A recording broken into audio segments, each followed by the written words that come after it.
In this video, I'll show you how to fix a paper jam on your Brother MFC-L2820DW. In case your paper is jammed somewhere, I'll show you where you have to look to unjam it. So the first step, and I always suggest you do this, once you get the paper jam, you disconnect the printer from the wall outlet. It's important, and I also suggest you wait around 2-3 minutes so everything cools down. A laser jet printer can get very hot, especially when printing, and you don't want to burn your fingers by sticking them inside.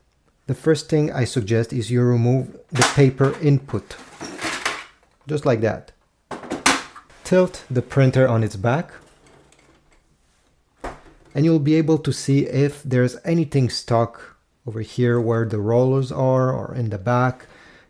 If you see a piece of paper, anything with some tweezers or your fingers, you can go ahead and remove it.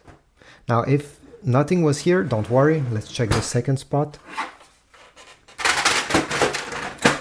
Open the panel in the front. Simply stick your finger on the sides and pull on it. Remove the drum with the ink cartridge, the toner. And right over here, try to use a flashlight, okay, and look around. In most of the cases, this is where the paper will get stuck or torn apart.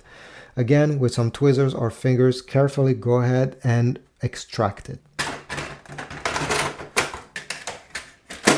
Now, if after doing everything you still didn't find where your paper jam come, go on the back of the printer, pull on this, and now you're going to have access to more rollers over here, and hopefully you're going to find where your paper is stuck. Again, simply remove everything.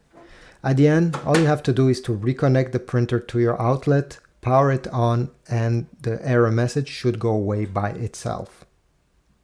Thanks for watching. I hope this was useful. If so, please leave a like, subscribe, and I'll see you on the next video.